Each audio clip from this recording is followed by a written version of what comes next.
Welcome back to Lake Fork Marina. Friday night seminars. Man, awesome facility they open up for us here. Give us this whole top section. We really appreciate them for doing that.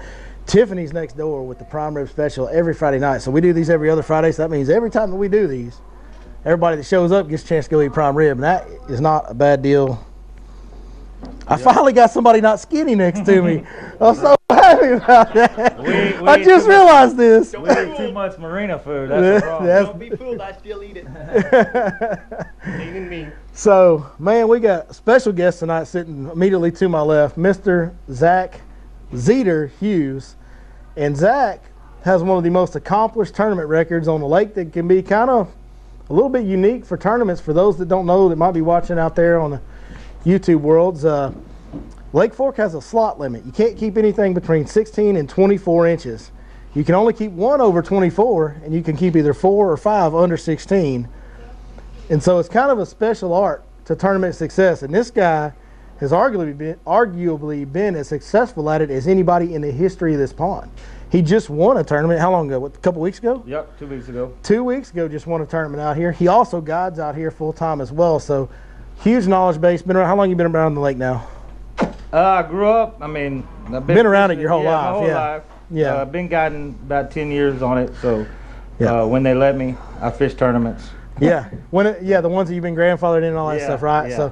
So just a huge amount of experience and knowledge base and a whole lot of success to back up what he talks about. So Zach's going to break into a unique topic. We got a big tournament here tomorrow, as a matter of fact. He's going to talk about tournament strategies specific to the unique slot limit on Lake Fork. So Zeter, take it away, brother. All right. Well, thanks for coming. I guess Lake Fork is a fickle lake when it comes to tournament fishing. I tell people all the time, you know, you come to Lake Fork and everybody thinks they're going to catch a 10-pound fish. Or if you go out and chase them, you know, you may catch one, you may not. But I tell people all the time, when you come to Lake Fork and you're tournament fishing, go out and win your money back. You know, in the hourly deals, when I used to fish them, I would always tell myself, I'm going to go get my $200 entry fee back and then go try to catch an over or try to win more checks than just the $200. On Lake Fork, you can catch an over on the baits that I'm going to tell you about just as easy as you can catch an under. So I'm going to kind of break it down on a tournament situation for cold weather like we have. We've had some warm days and it turns cold. What should you do, or what do I do? You don't have to do what I do, because I get my butt kicked a lot too. So I'll try to dumb it down for you and tell you what I do. I'll go over areas and baits that I would use in a tournament on this lake. A perfect example, this tournament coming tomorrow. We've had some warm days. I mean, I found 2 weeks ago I was in water that was 59, 60 degree water. Tomorrow you're probably going to find water that's 48 or 49. You know, so what do those fish do when that weather comes in and the fish are set up like they are? Those fish are going to the backs of the creeks right now. They're in the dirt 100%. And just because that water temperature drops 10 degrees or even 5 degrees, they're not going to leave. You can catch fish on this lake in the dirt from December all the way till December? May. Yeah, December to December. You kind of can a little bit. This time of year especially, you know, I was talking to some guys that are fishing this tournament tomorrow, and they're like, we're going to go down and fish the dam. And I thought to myself, man, that's probably not what I would do, but hey, you know, you probably may catch an over off a dam. But when these fish decide to go to the backs of the creeks, 10 degree water is not gonna change the area that they're in. What they're gonna do, what I found they're gonna do in fishing this lake my whole life, is they're still gonna be in that area. Your major spawning pockets, everybody knows Glade, everybody knows Birch, Running Creek, Coffee Creek, you know. Those fish are, instead of being in 2 foot, they're probably gonna move out to 4 foot. I know that doesn't seem like a lot to us, but to a largemouth bass, especially the Florida strain largemouth bass we have, that's a huge difference. You know, for instance, the tournament I won last week, Friday I pre-fished, and I was fishing in 5 to 6 foot of water, not catching much, catching some slot fish. I moved up and I was throwing, you know, right up on the bank, and I started catching the right fish, and I thought, you know, they up shallow in the lily pad stems. So Next day came, and that night it was cold, cold, cold. The water temperature went from 57 the day before. When we started that morning, it was 49. Probably like it's going to be tomorrow. Went up there first thing, fished my shallow stuff, and I caught a couple fish, but I was like, man, these fish have moved. Well, the spot I was fishing, it had a drain leading into a pond. The pond was in 2 foot, but the drain going in that pond was in 4 foot. And I bet that drain wasn't as big as this room right here. I went out there, I made one cast with a Wacky Worm. Boom, caught one. Put in a live well, made another cast. Boom, caught one. I was like, they're right here. So all of those fish that were in that big old area had pulled down into that little drain. And like I said, I bet that drain wasn't as big as this room. I sat there power pulled down from 8:30 till 2 o'clock. Never picked my power pole up once. So that just shows you that those fish, instead of being spread out in that big pond that was 2 foot, they just pulled back into 4 foot of water. My power poles were still touching the bottom. So, I mean, every one of those fish in that pond just pulled back into that drain, and they stacked up. And when you find them like that, it's a special day on Lake Fork. And I guarantee you could do that tomorrow on this lake. That's kind of what I would do on a going from warm water to cold water on any creek of this lake. As far as baits that go, along with tournament fishing on this lake, everybody comes to this lake and they pick up a jig the first thing. I probably haven't thrown a jig on this lake, other than summertime, a football jig. I probably haven't flipped a jig on this lake in 8 or 9 years. I just don't fish for big fish unless I got customers in the boat that want to go out and catch a specific big fish. And I'll tell them, we're going after 2 or 3 bites if we're going to do this, you know. And it's just, a jig can be good at right times, but I don't want to take your money on a guided trip and go out and catch 2 fish. I'd rather catch 42 fish and have a chance at catching the same size of fish as us going out and catch 2 fish. So the baits that I like to use on a tournament lake, just make it smaller. You know, I when we started really doing good in tournaments, the drop shot was still out west in California, and I was fishing a tournament up on Bull Shoals, and I just had it tied on. I come out here and I smoked them on it.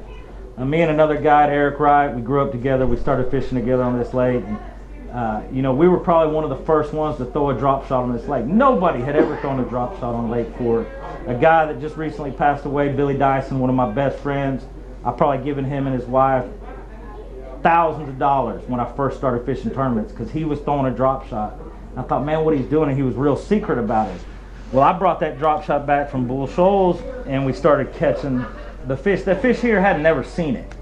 And now everybody's throwing a drop shot. But a drop shot is a very good bait on this lake to catch small fish. You're going to catch a lot of numbers.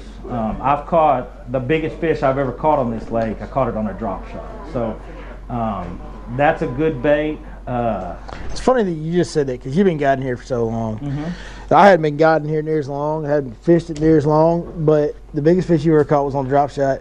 The biggest fish anybody's ever caught with me was on a Wacky Worm. Like a Zoom trick worm with half a nail weight in the head, like a little finesse Wacky Worm. It's really kind of speaks to what you're saying. A finesse bite. Jack, is there any specific leader length here that you I let the found? fish tell me that. You know, on a day where it's real tough and they're not really chewing, like this time of year, I like a real short leader, almost, you know, 6 inches. I tell people all the time, the leader really doesn't matter. It's the presentation. These fish, now they've seen it, but back years ago, those fish had never seen a drop shot, so it's something different. Yep. I wish I could tell people this before they come fish the lake. You know how many jigs these bass have seen on this lake? You know how many 10-inch worms those fish have seen on this lake? So they've seen a bunch of my jigs, I can tell you that. They're still down there. They see them every day stuck on the stumps. in tournament fishing, and I'm a big believer of this, I always like to think outside the box. You know, what are 50% of these guys throwing? If I could get that 10% of what they're not catching, you know, I want to do that, because that's what separates guys that win it and guys that finish 20th and don't get a check. You know, yeah, everybody could go out here and catch fish on a jig or a spinnerbait or a worm, but to really catch the numbers, and I'm a firm believer that on this lake, if you're going to do good in tournaments, you got to have numbers of fish. If you go out tomorrow and get 5 bites, they may be the right ones, but I highly doubt it. You're probably going to have a 10-incher in there, probably a 14-incher, a slot fish, and you're going to get beat. But if I'm catching 35 to 40 fish a time, you know, I'm going to get those fish that are right there at that 15 and 7/8 inches versus a guy that goes out and fishes for 5 bites. And that's exactly right, specifically for this lake, because there's something to be said when you're going to fish, you know, a regular state regs lake where you're trying to catch the 5 biggest. Now, there's something to be said for a whole different strategy of trying to get the 5 biggest bites, and maybe you do take less bites in those tournaments. That's why I get my butt beat on other lakes, because I go with fork mentality. Yeah. And sometimes it works out, but most of the time it doesn't. But here, you know, it's just really, really important if you're tournament fishing with that hole where the majority of your bag is made up, and a lot of the time, all of your bag is made up of those under the slot fish. I mean, if you want to be consistent here, you got to catch a lot of fish in these tournaments. It's a numbers game. I mean, it's just like anything else. Now, on the hourly tournament, it's really not. If I was fishing an hourly tournament, I'd probably catch a few unders and I'd go for the fence. But one bite's all you need. In a sack tournament, if I catch 35 fish and another guy catches 7, I'm probably going to have better 5 than him. Another thing that ties in with this is I fish this lake a lot like the northern lakes, and I know that sounds crazy because it's Lake Fork, home with a big bass. Lake Fork is the best bass fishery anywhere in the country. I'll put it up against any lake, Toledo, Rayburn, wherever. Day in and day out, Lake Fork will smoke them lakes. But I fish it in tournaments like I'm fishing a Bull Shoals or a northern lake, because those undersized fish are going to hit those baits more than they will a big worm, a jig. It's just like anything, you know. Those fish on this lake, they haven't seen that stuff. The Nico rig. I told somebody, they were like, "Man, are you throwing that Nico rig on Lake Fork?" I said, "Man, my daddy had me throwing that when I was a kid. We just used roofing nails.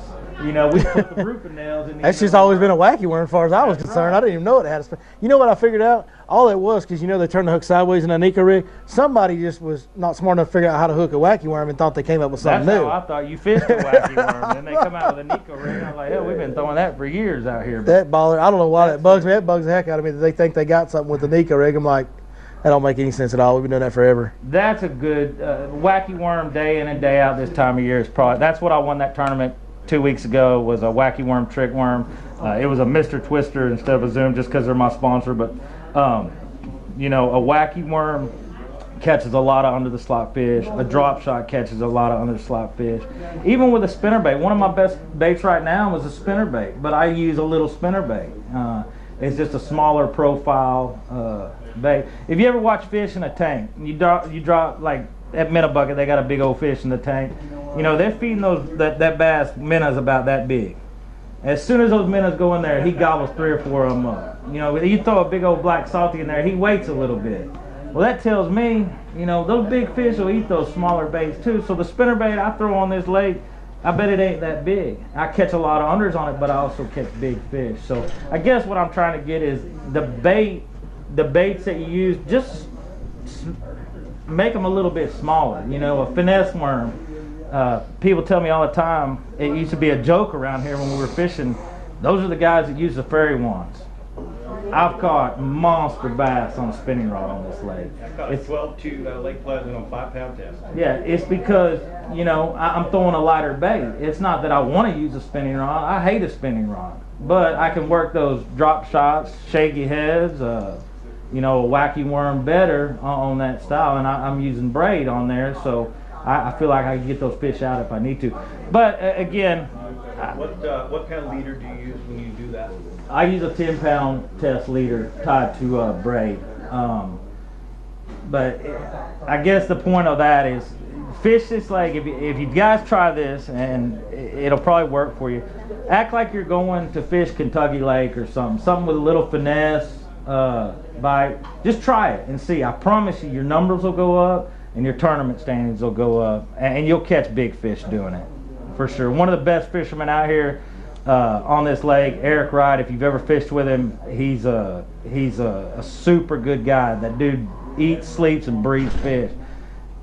You go on his deck of his boat, and he's throwing the same thing I am. You can go look at his tournament standings. Me and him grew up fishing together, and he'll have the exact same stuff on there. Smaller baits. Pretty much all year too, right? Yeah, all year. I mean, I throw a drop shot in 2 foot of water, and I throw it in 32 foot of water. Those fish, you know, it's just different times of year. They haven't seen it, I guess, is what I'm trying to get at. They've seen the big worms, they've seen the jigs, they've seen the big spinner baits. So that should help you out. Finding the fish grouped up, though, also will help you guys out.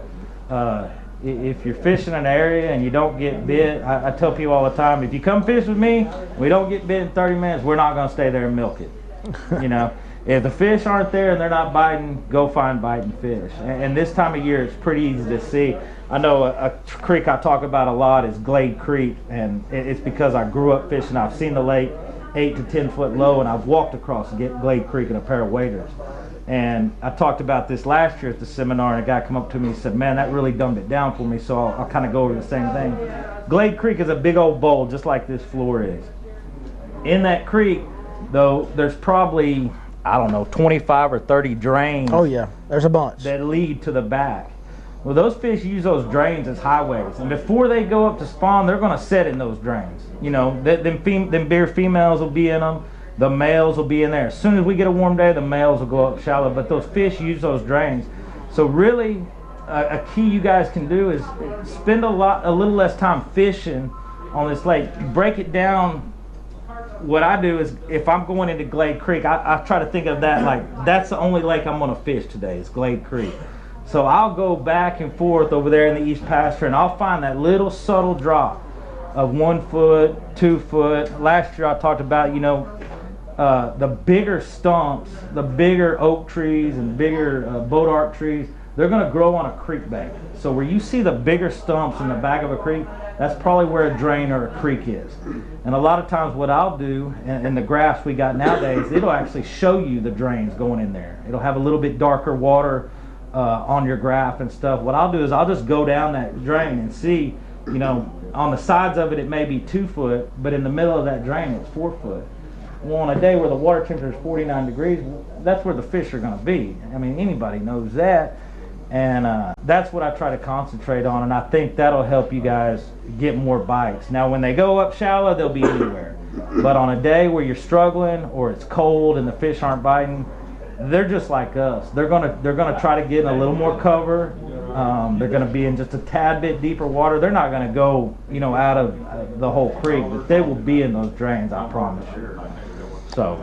If anybody has any questions, anytime, and just holler. I was going to say, if you guys have any questions for me, I'm a big believer in, man, you guys come to the lake, I want you to catch fish. A lot of guys, man, you're going to tell them your tournament secrets? They were telling me all week, you're going to tell them your tournament secrets? I said, man, if they go out and catch fish, you know, they'll come back to Lake Fork, and, you know, they may book all of us. So, if you ask me a question, I'm going to shoot you straight, man. Yes, sir. I like one thing, and I want to hear you say it again. You said that you would put farm up against ravens and lay a bin or whatever. I mean, that exciting. Day in and day out. There's no other lake in the country. I tell people all the time, the reason Lake Fork don't get the exposure is because they won't hold a big tournament here. Look what they did in Toyota Texas Bass Classic. They broke every record. Broke every record. Every record. Imagine if they let us guides fish the FLW. If they brought a FLW tour here and let us fish it, imagine the tracks we'd bring in. I can tell you Sunday. Hey, true testimony, I was new. It was my first season, and I definitely was struggling to learn the lake rightfully displaced.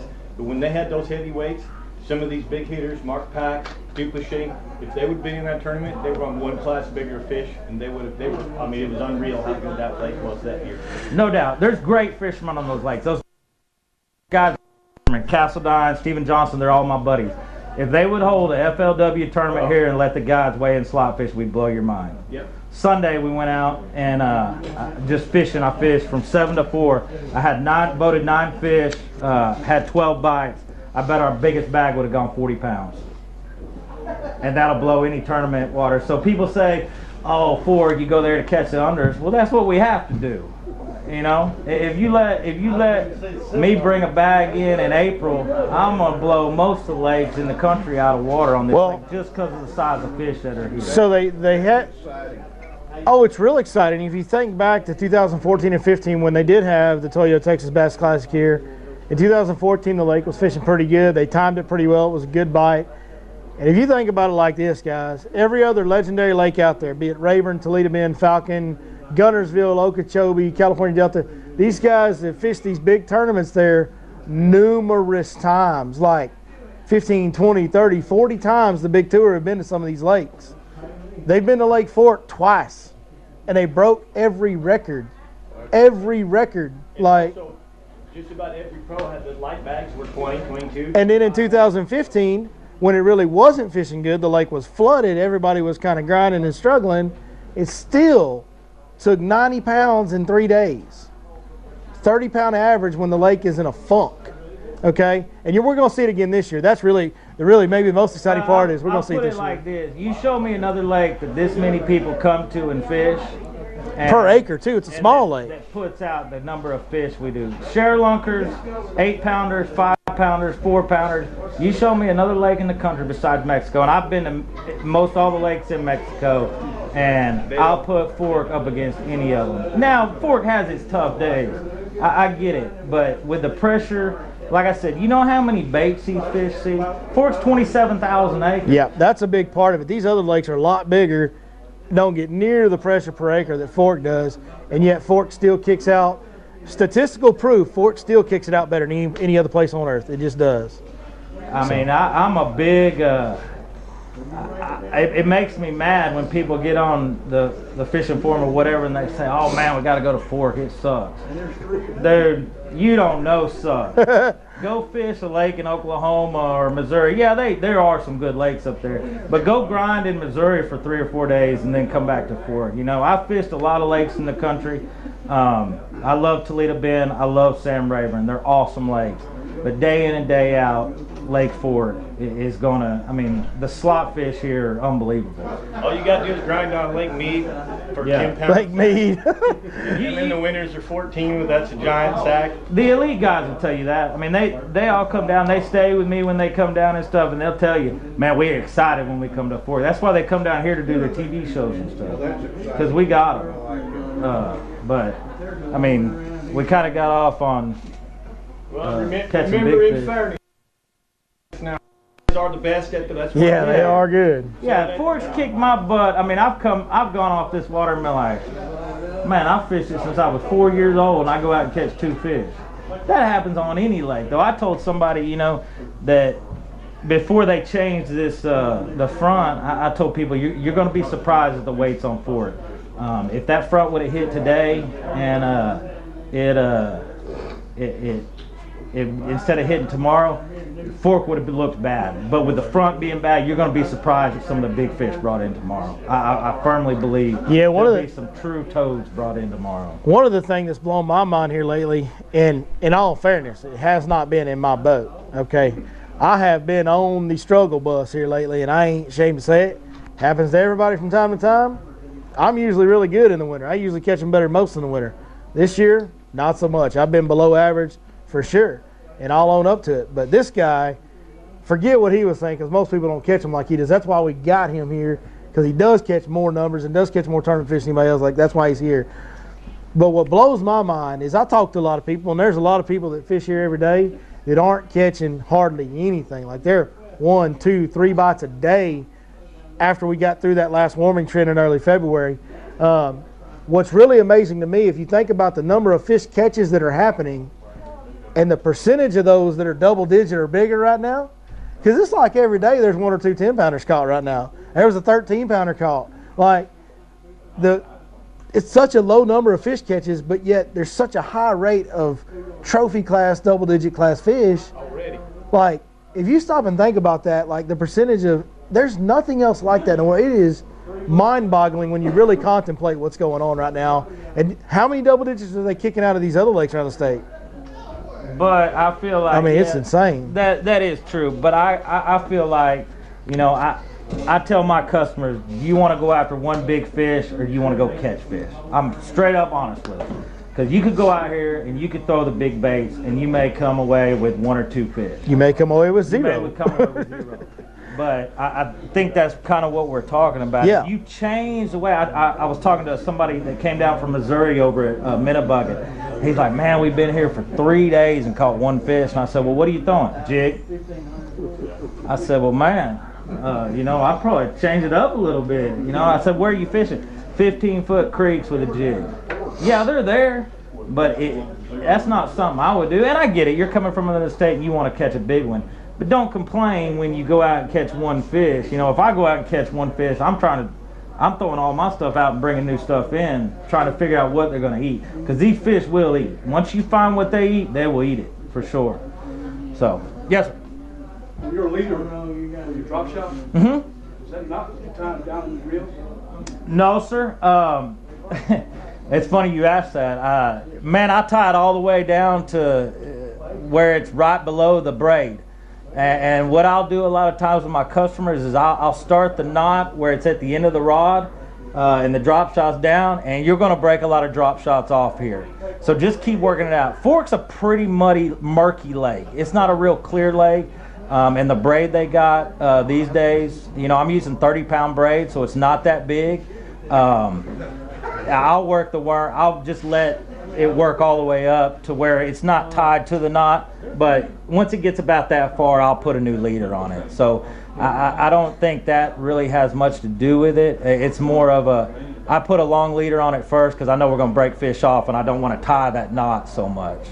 So, yes, sir. You put a swivel between the braid and the leader? I don't, man. I throw it on a spinning rod. And one thing that'll help you out, if you do throw braid, you won't get that much twist. Will it twist? Yes.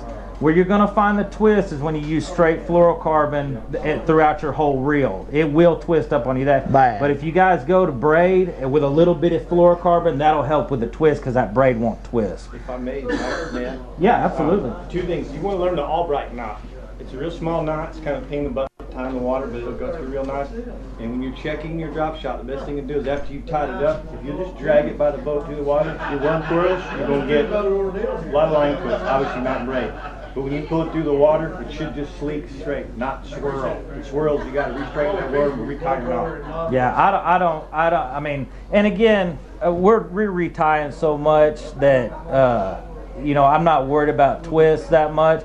Another trick you can do that I tell people, they ask me all the time, how do you fish that drop shot without it twisting up like you said?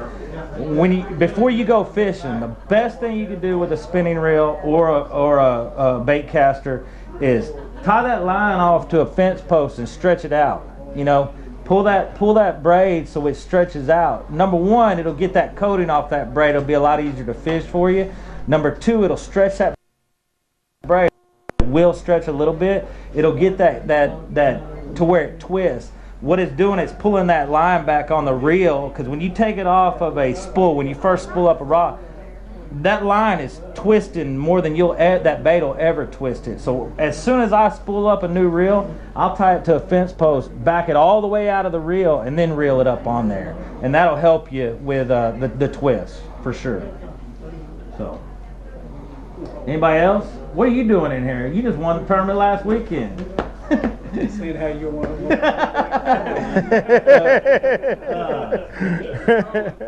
yeah. Any other questions about baits or places to fish, where you fish tomorrow or anything? Did you ever fish a drop shot just on a casting? Absolutely. I love fishing. I call it a Bubba shot.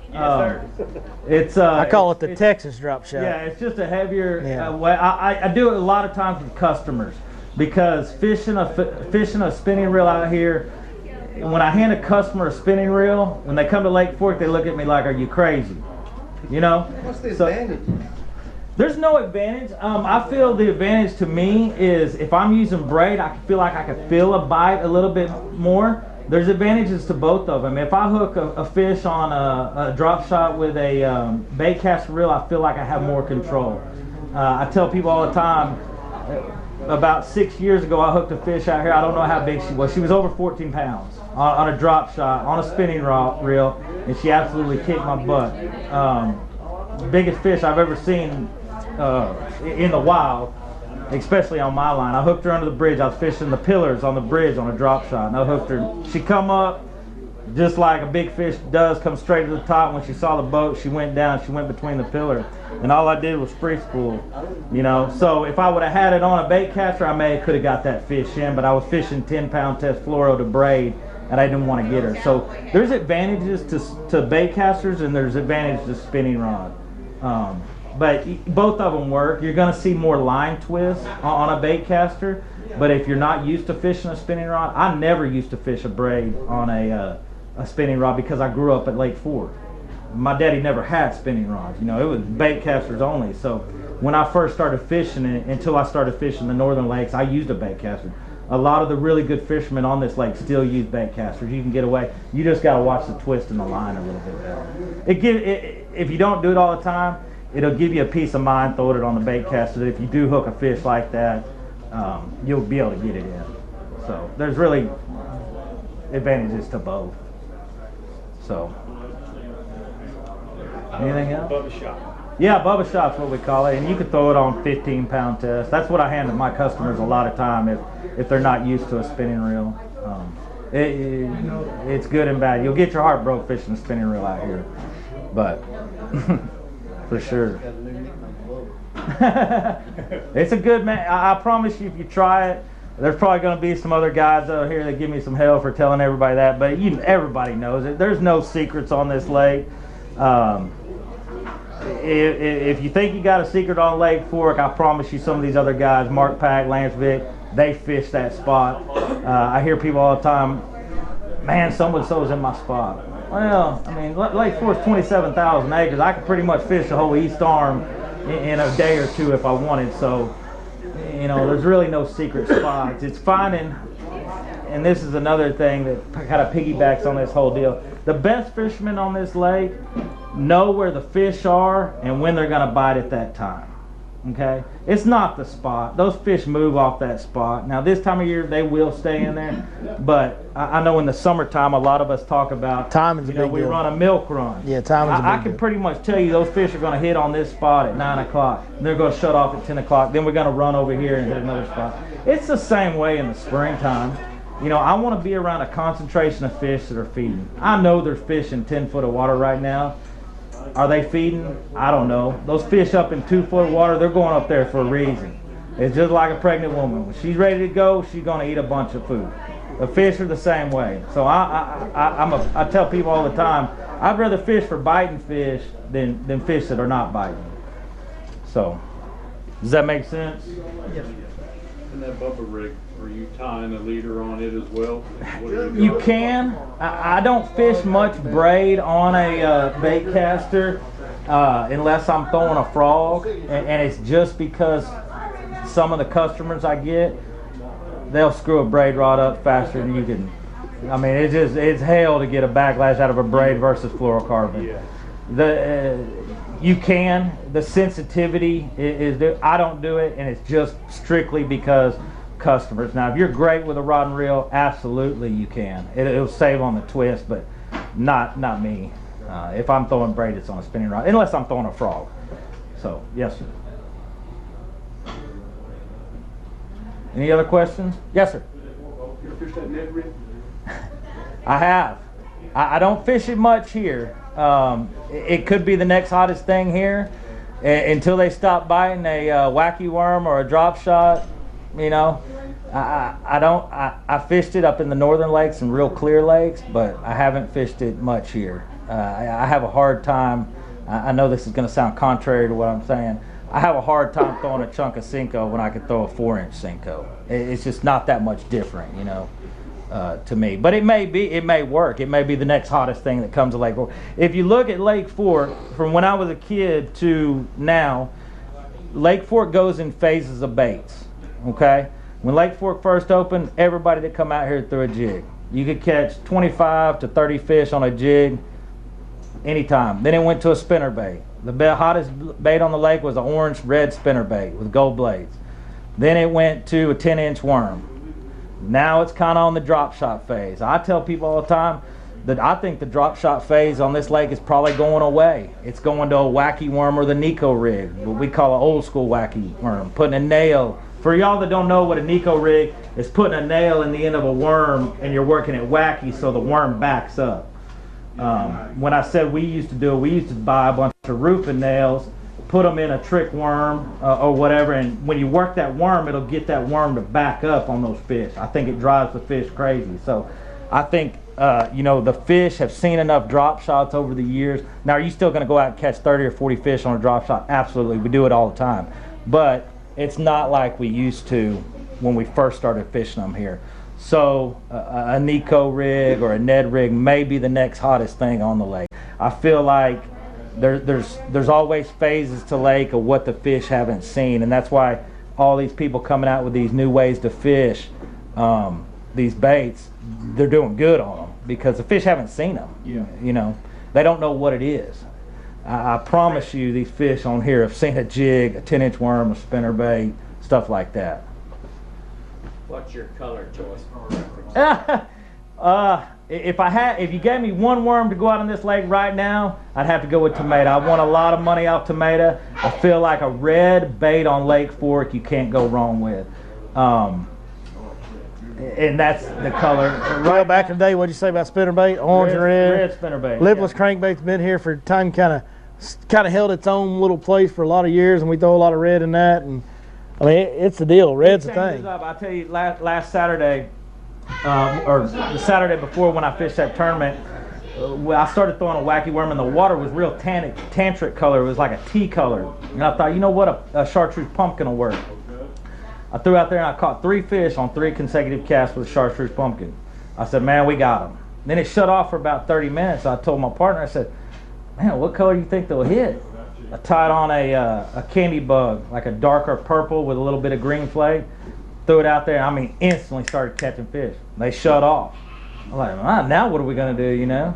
We went back to that chartreuse pumpkin, started catching them again. And we were just trading back. And I don't think it really had to do with those fish wanted a Wacky Worm, but some fish wanted that chartreuse pumpkin, like a lime color, and some of them wanted a darker color. So to do with it. People will tell you a lot of times in dingier water go with a dark color. I believe in that. In real clear color and clear water go with a lighter color. I mean, it's just whatever the fish are biting is what I'm going to throw. I'll go through a bunch of different colors on a day to see what they're biting. They'll let you know for sure.